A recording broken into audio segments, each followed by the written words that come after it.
Hello, everybody, and welcome back to Test Tubes and Cauldrons, a podcast where we talk about the science behind spirituality.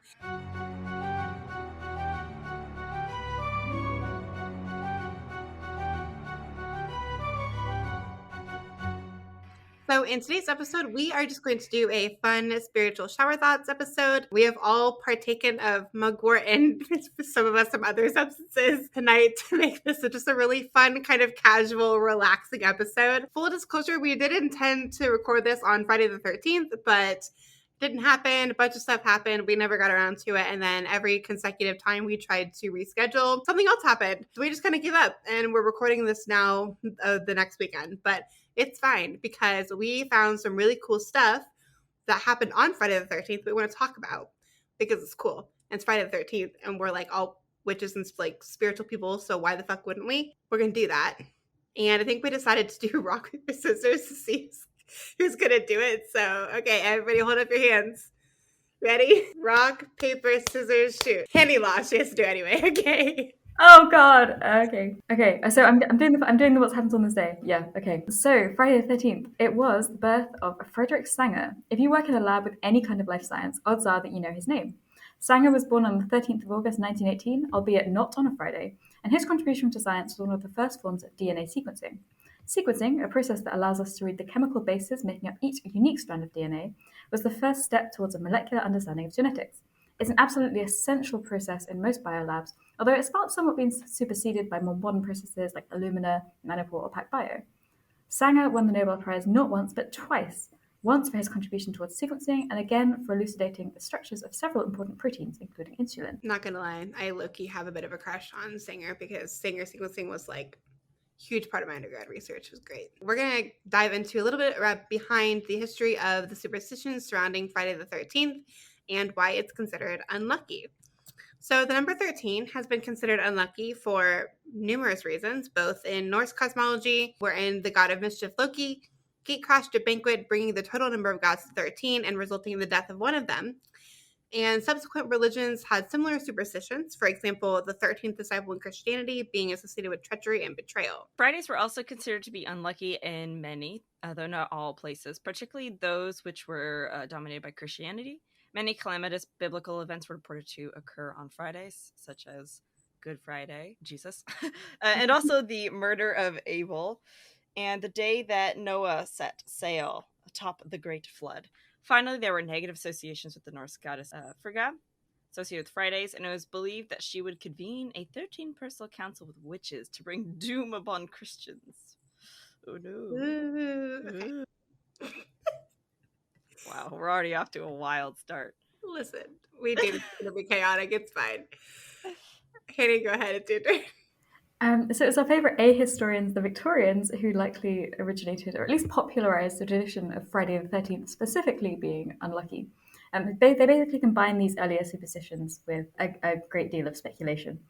Two references in the early 19th century refer to the bad luck of Friday the 13th, once in the biography of composer Gioacchino Rossini, and once in the title of a novel, which refers specifically to the bad luck on that day. For all of these superstitions, it's not universal by any means. Some cultures actually consider 13 to be a lucky number, and others even have alternative Friday the 13th, for example, Friday the 17th in Italy. But nonetheless, we thought it'd be kind of fun to record like a spooky what is happening? Shower thoughts episode on Friday the 13th. Now that we've gotten that out of the way, let's go ahead and do our shower thoughts. A lot of these were actually sent in by members of our Discord, so thank you so much in advance for that. We will try to remember to acknowledge you as we go through the questions, but again, we're all kind of going on something, so it might not happen. Get into the first one, which was submitted by Ban, which is, what would goldfish spirituality be like? So I had to think about this, and my first thought was that the characteristics of goldfish are that they're notoriously forgetful. However, this is a myth, and I want to use my space on this podcast to address that. Goldfish are actually quite intelligent, and they can remember things for at least 5 months. Although the nature and depth of these things is yet to be kind of validated. The tests tend to test quite simple things like remembering where food was and such things. However, following that, I kind of like the idea that if goldfish have a short memory, maybe they would have cosmology that constantly reinvents itself and changes across time as their memories fade and renew across many generations. The other thing I found out about goldfish, which I didn't really expect to be researching for this podcast, is that they can communicate with each other, but they are silent creatures. They don't communicate through sound, but they do it through touch. They do it through the lateral lines in their gills. And this allows them to sense danger and actually flirt with one another. So this combination of communicating a lot, chattering, and cosmology that kind of changes over time, it makes me think of folk practices. So maybe goldfish cosmology would be close to folk magic. Is there such a thing as a physical egregore? I was just thinking that with the lateral lines. Quite honestly, I don't even know how to answer this question, like, to be totally frank. Yeah, goldfish spirituality is something else. I've got no idea. Honestly, I literally want to do this. Okay, backstory. When I was younger, had a goldfish named Brownie. Don't ask me why I named it Brownie, I don't know. And when Brownie died, we buried him in the backyard, and I had like a whole ritual with this goldfish. And so when this question came up, my initial thought was like, oh, I should just like have a seance with Brownie and see what Brownie would like do magically. Can't do that because I'm pretty sure Brownie is decomposed by now. And I don't know if I probably wouldn't be able to understand him, her. I don't even know what gender it was. But that being said, I would assume that the goldfish would probably just be more based on like survival and like the food and needs of that. And I don't necessarily know what like magical workings a goldfish would do for that kind of thing. I imagine there might be more like group rituals because aren't goldfish more like collective? They travel together in schools. Is it called a school if it's just like goldfish versus regular fish? Yeah, so maybe some like collective ritual to like help them safely travel to their destination. I don't know. So what do you think? Oh, well, it's funny you should ask because I was just at the aquarium and it was so funny. I literally sat on the floor and my sister was like, "Where'd she go?" And then I was sitting on the floor and I was looking up at the sharks and all the fish swimming above me, and I was just like, "This is divinity." I don't know exactly where I was going with that thought, but basically, I don't know. Goldfish, I don't think they have spirituality, but I'd be curious how someone would work with a goldfish. I do think that's interesting, though, that they remember things for 5 months. That's a pretty long time. I don't know. Maybe you could whisper your secrets. Maybe you could whisper your sigils to a goldfish, and then in 5 months it'll forget it. It's actually a good idea, but then they That's a good communicate idea. through touch, right? So Wait, would but you it's have just to like forget it first? If it takes you have to 5 like months. stroke it onto the goldfish so it would understand because Oh, that's actually a good idea. Wow. And I don't know, like I don't know if I didn't really look into this enough, but I don't know if their communication system is like purely for flirting or if it has additional. Like I wouldn't want to accidentally kind of get it on with the goldfish. But Listen, use goldfish correspondences and sex magic. Go for it. oh, perfect. The flirting. Go for it. Oh my gosh. Wild. Okay, cool. We'll go to the next one. This one comes from Kat.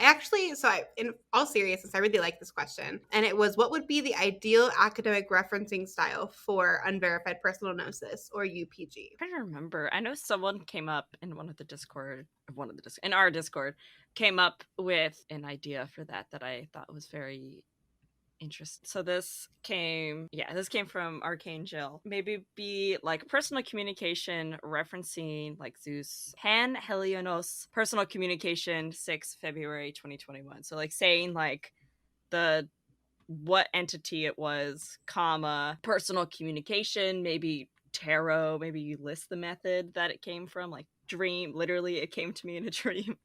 And then the date. I mean, I do think that like the best way to do it is just like treat it like almost an academic journal of sorts, where almost how do I say this? Like a study on yourself, right? So you would like have the date, like have the purpose, and have what you did, and have what you experienced, what you saw, what you heard, and what you felt, and all that kind of stuff, and just like report it very objectively, and then like later after the experience is over, you can go back and be like, what did these things mean? What do I think that they meant? Or do it in the moment. That's fine too. Like either works. Do both. Why not? That'd probably be the best way to go about it, just so that you're like noting your experience. Actually, you know what? You should do both because you will probably think about things differently in the moment versus later when you analyze it objectively. And this way you get the best of both worlds. So then you can analyze them together and kind of figure out what's going on. I would say that's probably the best way. Like UPG is so hard to verify and even academically like study because it's so personal and different for every single person. And granted, remember we say something is like verified personal gnosis, it's been experienced by many people and you kind of confirm it with others. But even then, the things like the verified personal gnosis that I've like shared with other people, it's still very unique to the individual. So I think even if you take the most academic approach possible to try and like validate it for yourself, I don't really think you'll ever get to the point where it'll be fully validated. Not that it needs to be, because it's like a personal experience, which is not something that you can validate anyways. Yeah, I think the qualitative scientists are probably laughing at us right now because a lot of qualitative research will have like quotes in, and there is an APA style for including in-text citations and in-text quotes from study participants.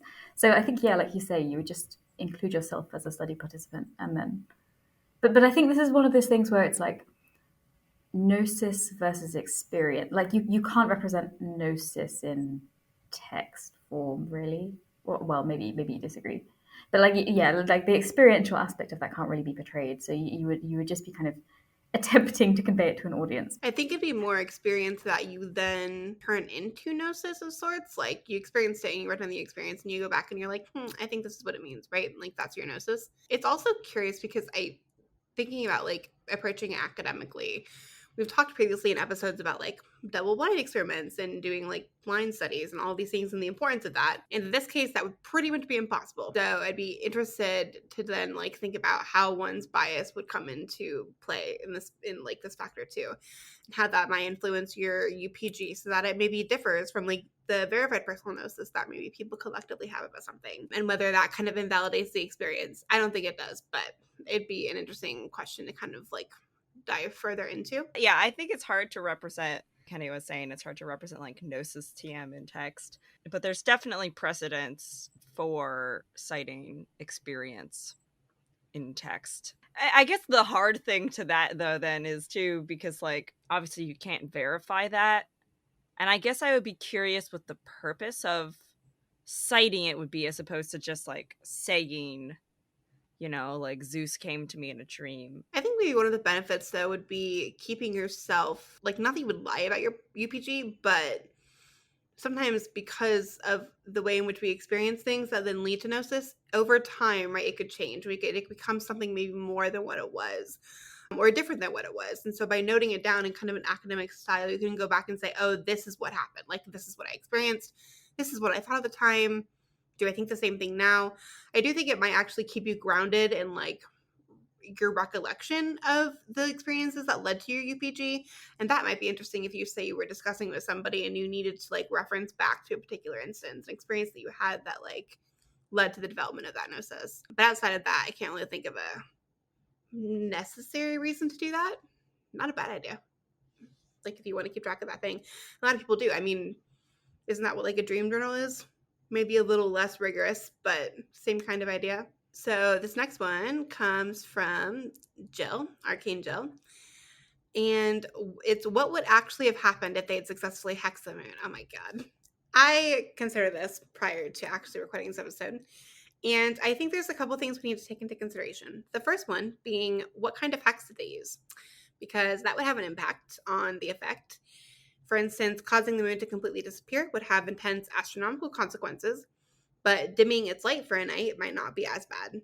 Though that would also probably include extinguishing the sun in some manner, and that would be bad. So it kind of depends on what we're talking about in terms of the hex. And also, this is just like a really dumb thing to do, so I don't know why anybody would do it, but... I got like way too deep into this, and I was like, okay, what if they just got rid of the moon? Like the moon is gone. The moon has just gone out of the sky.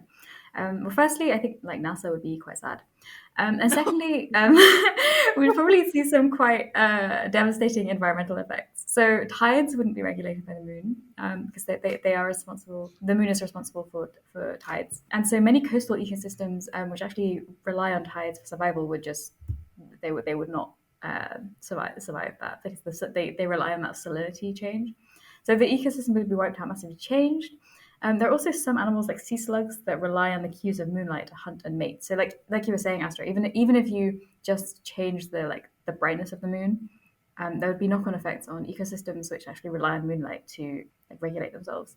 And finally, I didn't realize this myself, but the moon actually stabilizes the tilt of the Earth, and the tilt of the Earth is responsible for the Earth's seasons.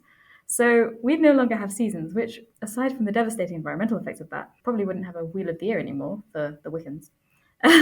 Also, apparently surfing would be quite bad because of the tides.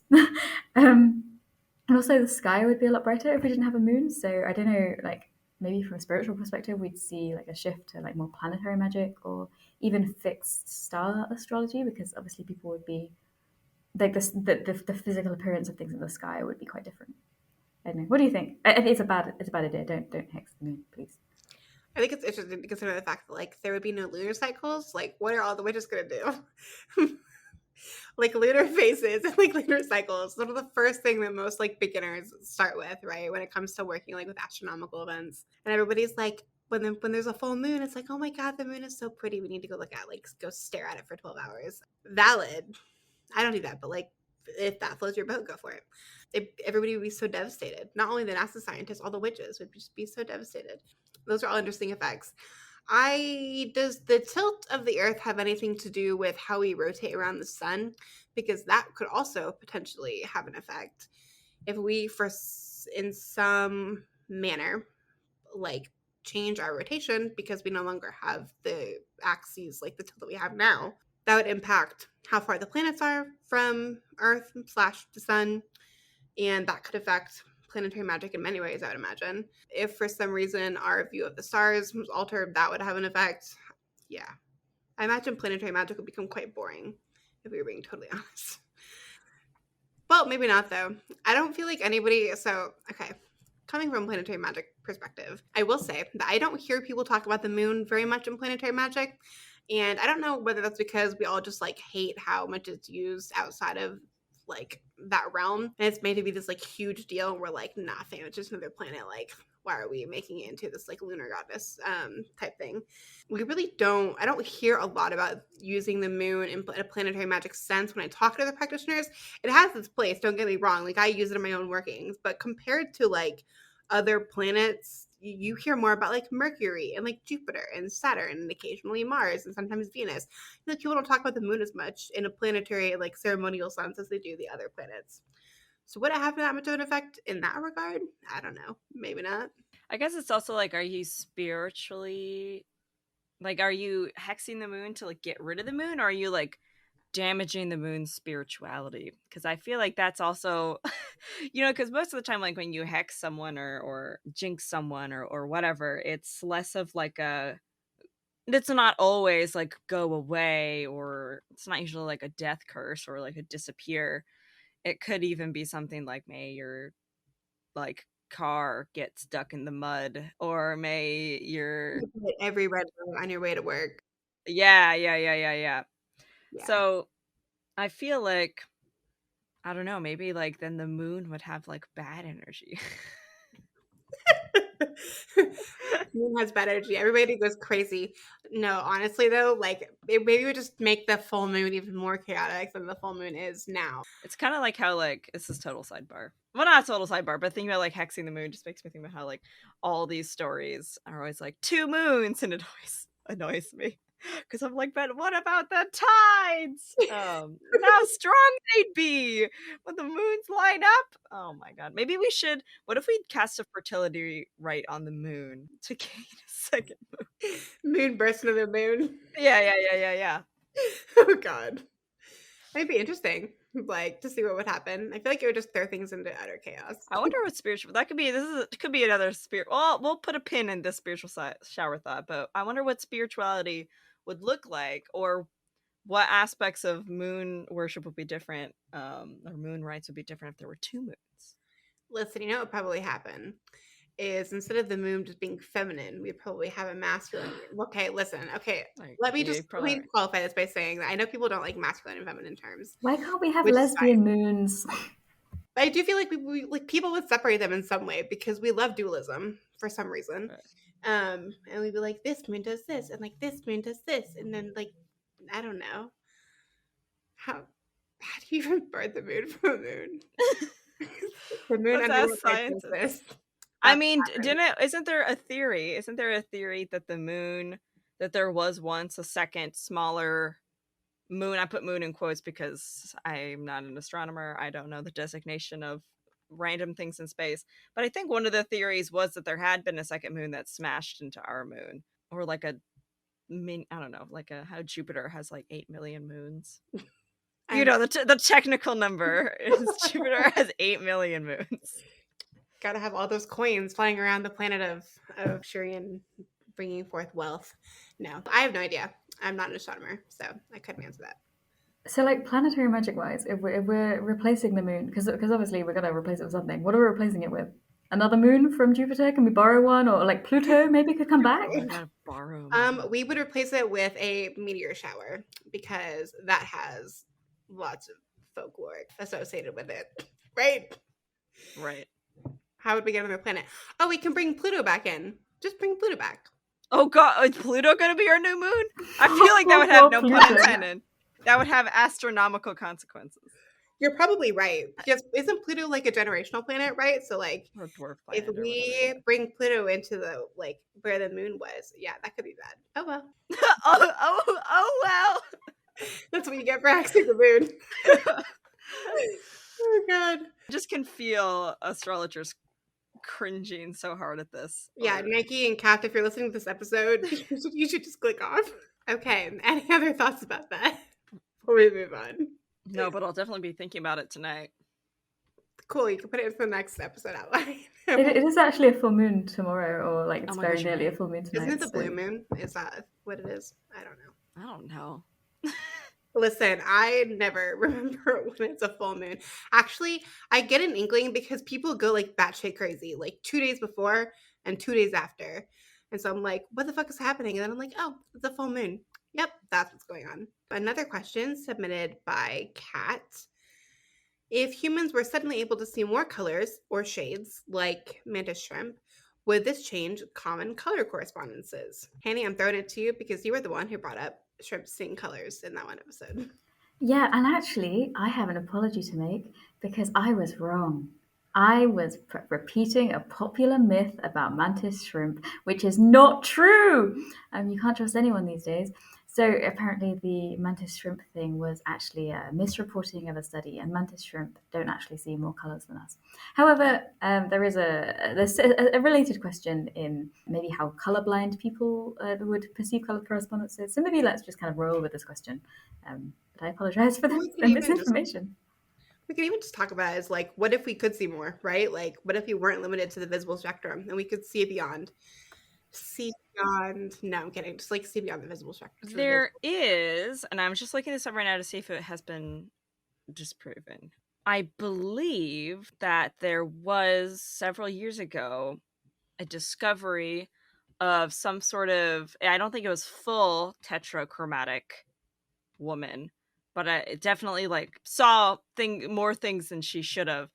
And there is like a genetic condition, specifically with people with two X chromosomes, of a chance, an extraordinarily rare chance, but a chance of being a tetrachromat. I think there's like, last time I checked, there was like 7 confirmed tetrachromats in the entire world. In 2010, after 20 years of study, a woman with 4 types of cones, neuroscientist Dr. Gabriel Jordan identified a woman who could detect a greater variety of color than trichromats could, corresponding with a functional true tetrachromat. So there are people who are not non-functional tetrachromats, meaning they have an extra, what did I just say, cone? Cone. Yeah. Cone. Thank you.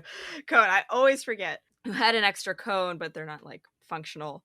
But I believe there was a woman, there's like only a handful of women who have a functional like 4th cone. Although I know the reason why I was looking it up is because I know that there's obviously some debate around that. And she also paints as well, and her paintings are really interesting. I'll make sure to try to find them and include them in the show notes, but they're really interesting because they're like very oddly colored, in which she like adds things, and she was like, yeah, these go together. People are like, huh? Like, And she had no idea that she was a tetrachromat. I forget. I think she might have had a suspicion they were like looking for people to do a color study, and I think she had a suspicion that like maybe she saw colors a bit differently. But she, to my knowledge, is like there's only like a couple of confirmed true true tetrachromats. So I would be curious to see what she would think about like color correspondences, because obviously she would then see colors for things that are not there.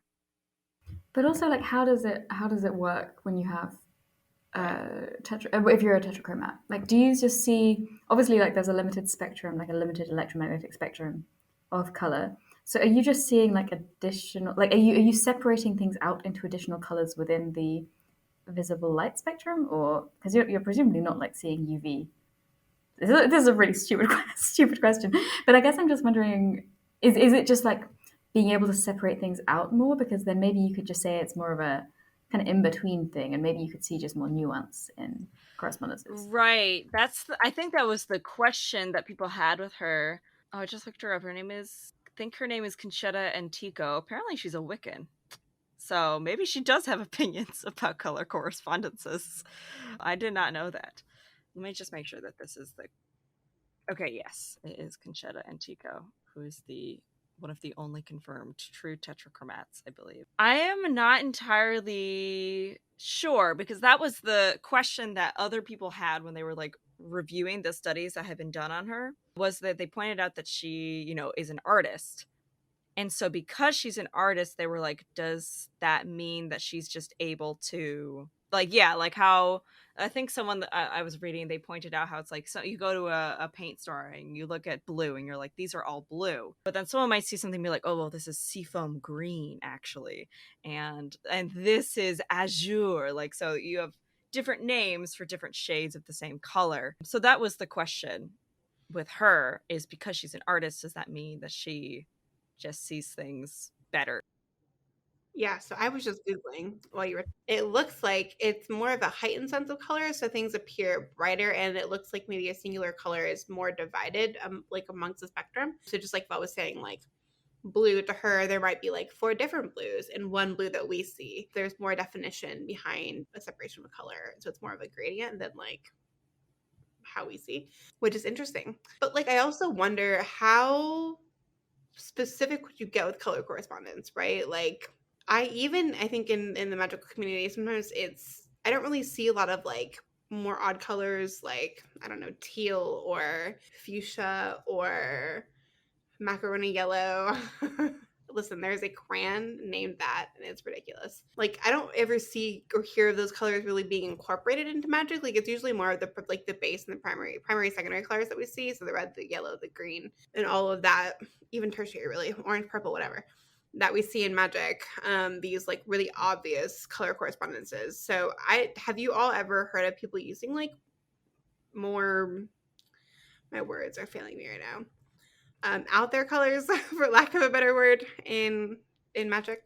No, but then I say that, but then I'm like, I would not use certain things because of their particular shade. Like I have some pastel colored candles, for example, and for some workings, I would consider pastels like too gentle. I don't know. Does that make any sense? Like I think it's very personal though, and that's definitely not a universal thing. That's just a thing in my head. So maybe it's just very kind of unique to the individual. I think that's a thing, right? Like people, for instance, if we're talking about like love magic, I don't like love magic all that much, but like let's just use it for an example. Red is like passionate sex drive kind of thing, but like a pastel pink would be more like soft love, like gentle, engagement and whatever. So I do think that like pastel versus bold color can definitely have a difference. Like a lot, like for instance, if I were going to do some workings with like I don't know, let's go with Jupiter, I would probably use a dark purple candle and not a lavender candle, because the lavender candle does not hold the same energy as like royal purple. So I do think like pastels and darker and bolder colors like do have an impact on color correspondence. Like you said, there are certain things that I would use for some things, like pastel pink for like a softer kind of like self-love type deal, versus like I'm not going to use lavender for a Saturn candle because that just feels wrong. Like an uwu Saturn. Pastel grunge Saturn. Listen, using like a pastel purple for Saturn is be like, ooh, taking Saturn to Starbucks, so we're gonna order like chocolate chip frappes or something. But then how does this work if you're colorblind? So say you're like red green colorblind. How do color correspondences work? Like, are you going to see green and associate that with Mars because they're all kind of I think it's that they all kind of appear as one color, right? That's so wild. They appear as variations of gray. So actually, I work with somebody who is red green colorblind. It was funny because I had a spreadsheet for like supplies and stuff, and it was like red is what we need, green is what we're good with, and he asked me to change the colors because he was like, I'm red green colorblind, so I don't know like what it is. I just see different variations of gray, and I was like, oh. Can do. So in that case, maybe either you just don't use the colors, I guess, or you maybe learn to associate the different shades of gray with the colors, and like that's enough. I would imagine they just choose other colors, right? Like most things have more than one color correspondence. Like for money, green is the classic color correspondence, but like you could also use gold and yellow and a couple of others. And like for Mars, right? If you didn't want to use red, you could just use black or even brown if you want to go with the agricultural side of Mars. So there's like, I would just imagine they probably don't use the colors because they can't see them, which like sucks, but you know. Please tell us on our Discord server if you are red-green colorblind. How does this work for you? I am curious. Yeah, let us know. We can chat about it in the Discord. That'll be fun. My mind's going like 800 different places because of course it is. Yeah, it also makes me think how true, and I was trying to do some little bit of research and I didn't really get there. How true is the idea of people did not see blue? Have you ever heard that before? Like how in the Odyssey, the ocean is referred to as the wine dark sea, and the ancient Greeks like never use blue, and that the ancient Egyptians are some of the only people to actually like have a word for blue. And I have not actually looked into too much how true that concept is, but I was reading something a while back about a tribe of people who had the same word for blue and orange, and in studies when they were shown blue and orange they could not differentiate between the two of them, so it was almost like a culturally induced color blindness in a sense. Yeah, so that was just something, because I mean language affects so many things, like having a word for something, and it's obviously not like they looked into the ocean and saw it as gray. That's not exactly that, but it's like maybe they saw blue as a different shade of something else. I'm not sure. And I did try to do a little bit of research, but I just came across a bunch of pop science articles and I was like, no, this is not what I want. And I've done a little bit of research into it, but I can't remember the exact conclusion. But yeah, it's like there's not really a word for blue that's used for a long time in history. Yeah, I've heard about this as well. I'm not an expert, but I've heard it's specifically blue and green are often conflated. Yeah. I think in Japanese definitely, and some other languages as well. But my understanding is that they are often described separately. There's just not an independent word for them, if that makes sense. Right. So it's almost, yeah, it's like you said. So it's almost like they're shades of each other. Yeah, it's like the shades of each other. It's as if you are like, say you're like a tetrachromat. Like it's like we're the tetrachromats in historic. Does that make sense? Like we're able to separate them out because we have the language to do that. But that doesn't mean that they were not separated out. It's just that they were kind of seen as a continuum, which I guess is not necessarily untrue. And if you think of things like the sea, like it changes quite a lot according to presence of algae and things. So if you're using a term which is descriptive of your environment, I guess I can kind of see where that comes from. Sort of bullshitting a bit, yeah.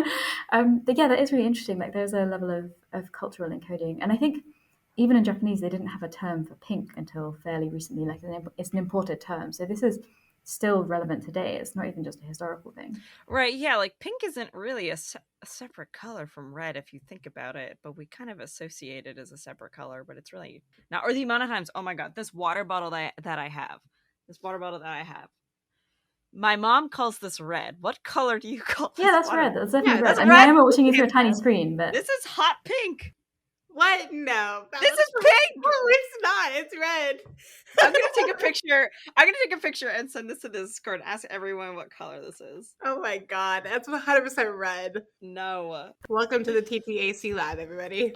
This is what we do. Okay, so anyway, back to this. while that goes through. Okay, let's see. Did we answer the question? Can we move on? I don't know. Yeah, we can move on. Okay, so this next one is for Hanny and Fel specifically. And the question is, certain traditions, such as Hellenism, venerate heroes in a manner similar to the gods. Examples include Heracles, Oedipus, and I don't know how to pronounce the last name. Someone help me. Academos. Thank you. So could this still happen today, or is the hero cult a thing of the past? And if it could, then who might qualify for hero status in our modern world? I would just like to say that Dwayne "The Rock" Johnson will probably qualify. Wow, okay. That just landed out. You just came straight in with somebody. I was thinking like, I really don't know who could receive this great honor, and you're like, Dwayne "The Rock" Johnson, definitely. I actually have like a lot of thoughts about this. I absolutely believe that you can hero worship people. I would say probably not living people, because that seems a bit weird.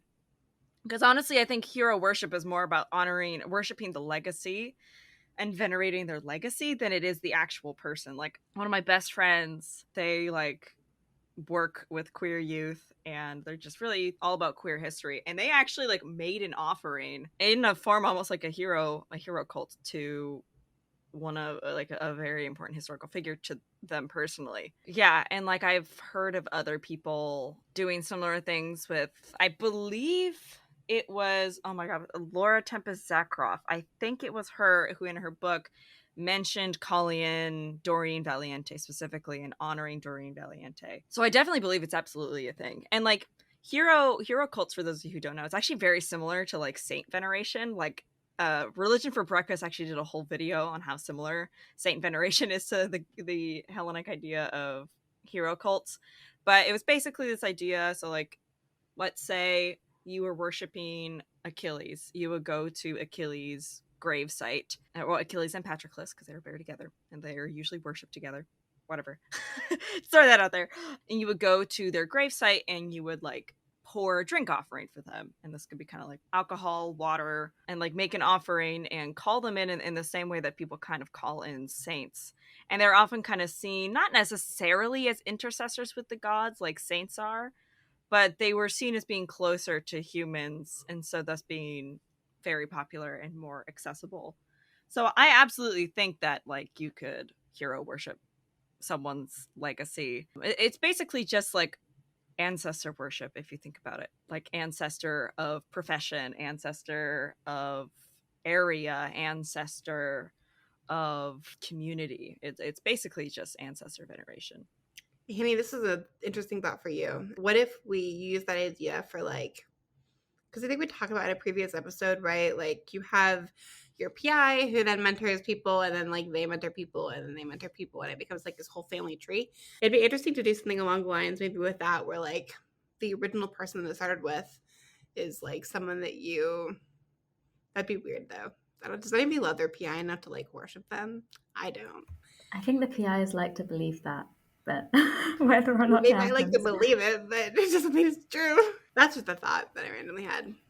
Yeah, I quite like that because I think a lot of the time, the issue I think I have, because you said, yeah, ancestor worship is a really good analogy. The issue I have with it happening today is that a lot of the hero worship was kind of based on legends which were very warped over time.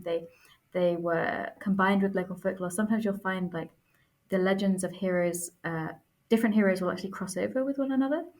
And so I think today we're so close to people that we have more accurate records, and we can't kind of mythologize them as easily as we maybe once could. We don't have that same distance.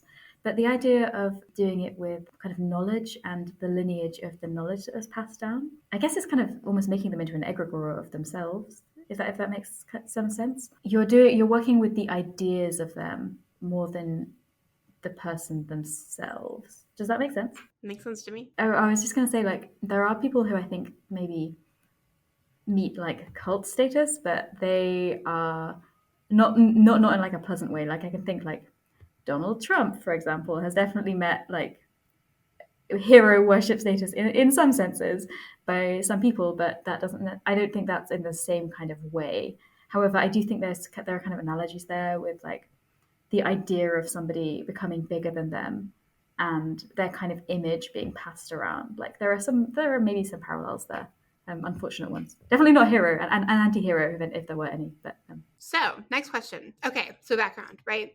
We hear people say all the time that like rosemary can stand in for any herb. And I personally don't think that's true. And I don't know if either of you think that's true. I think you might have talked about it before, but I don't remember.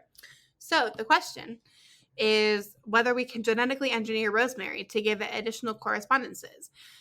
And if we could do that, then could you actually use rosemary for everything? And I kind of already started giving my opinions, so I will continue. Like I said earlier, I don't think rosemary is a substitute for everything. It has its place in a lot of different things it can be used for, but that is not everything. It's only a select number of things. In a way, I think we need to consider what correspondence actually comes from in this particular question. Of course, if you haven't already, you can always refer back to our recent episode on Swedenborg, who actually pioneered the term correspondence. But if this actually happens and genome editing is a way to incorporate additional correspondences, then we are claiming that it's based on DNA, right? Or the phenotype, assuming that there's a genetic connection to that.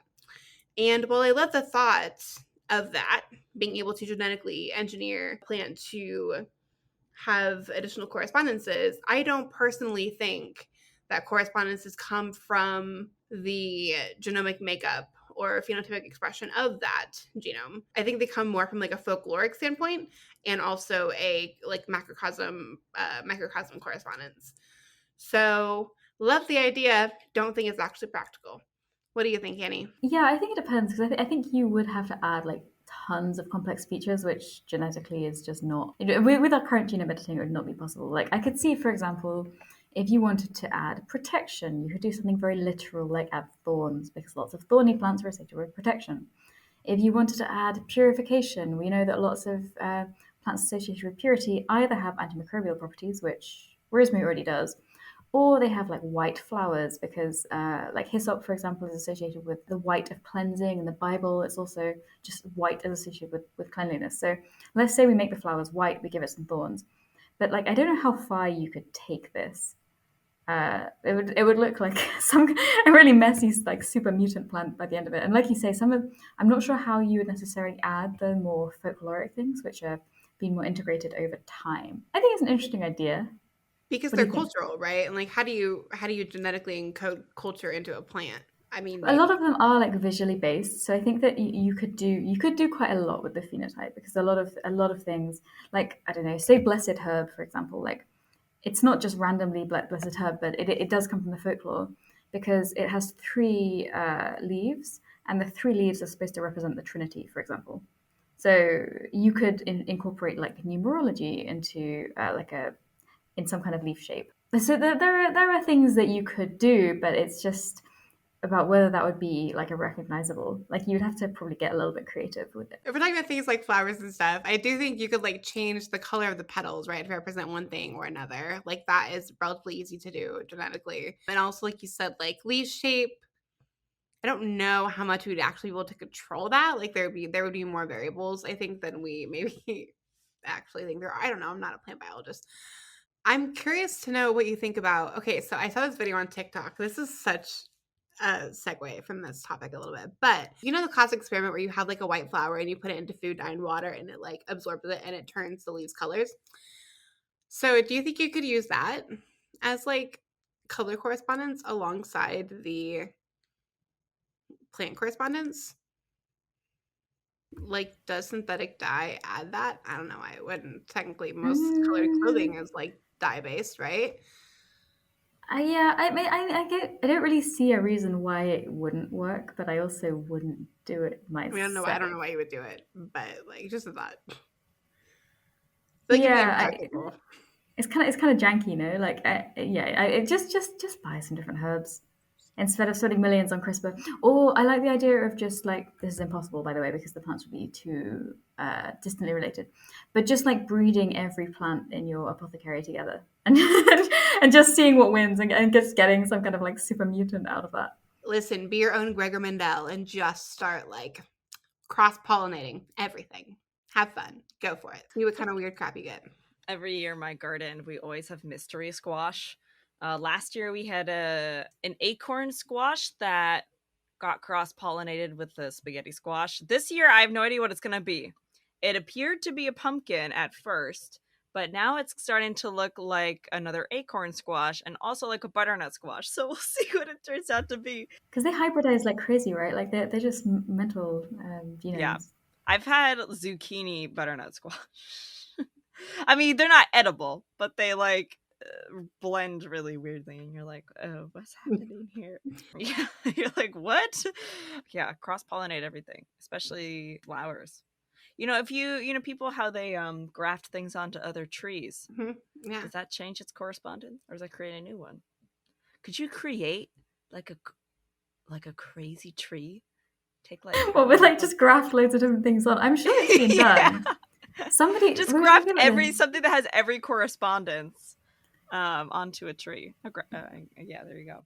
So go on vacation across the world. Take if the tree says yes, take parts of trees from around the world. Come home, strip bark off one of your trees, and then just stick it all together and see what grows. That'd be fun. I wonder if you get like different branches from all the different sections, or if it would like somehow come together in this like weird mutant thing and produce like a totally new tree. I don't know. I think usually grafted trees is just the branches. It is, yeah, but we were discussing this the other day because somebody was saying that if you graft like a rootstock from something cold hardy onto something that is not cold hardy, then you improve the cold hardiness of the whole thing because they share a circulatory system. So, yes, the branches will probably produce the same fruit, but I kind of like the idea that they all have the same kind of like lifeblood, if you like. I guess you could kind of assume that that's how they combine. But also, if you believe in like a spirit model of plants, then how is that working? Are you just like forcing loads of different spirits into one tree body, like some kind of Frankenstein? It's kind of unpleasant when you think of it that way. That's an interesting question. I don't know if the spirits would be too happy, to be totally honest. Or it's like how like hydroponics are like a really new thing. Does making something hydroponic, does that change its correspondence at all by making it live in water? Constantly running water? No fire correspondences anymore. Well, I don't know. Change the correspondence? I don't know. Change something about it. I mean, we definitely change the plan because it's going to have to adapt to the new environment. Like, it's not going to be the same. All right. No more thoughts. Well, we have arrived at the most important point of this episode, which is determining what color Fel's water bottle is. And the Discord chat has said, so the conclusion, most people are wrong. Most people got 8 votes for red and 3 votes for hot pink. So conclusion, Fel is just too stubborn to recognize that her water bottle is actually red. It's pink! Whatever. But we should test for the chromosomes because maybe we got tetrachromads in there. Like maybe they're seeing. Yeah. Maybe you're a tetrachromad, Fel, and we just can't see your like super Yeah. Yeah, I'm just too cool. You know, people like with the blue dress, that craziness. I'm gonna put this into Photoshop and I'll post the conclusion in our Discord, which is a good plug for our Discord if you want to know the conclusion to what Photoshop thinks my water bottle is. Yeah, do join the Discord. We have lots of fun over there. Sometimes we're a little crazy, but you know, you love it. Y'all love it. It's fine. We're gonna call it. That's great. And yeah, come join our Discord if you want to. It'll be linked in the episode description if I remember, which I haven't recently. That's okay. I'll fix it.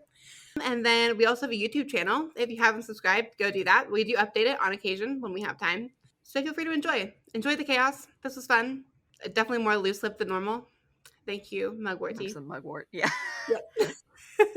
So yeah, we're gonna sign off. All right, have a great day, everybody, and we will see you next week.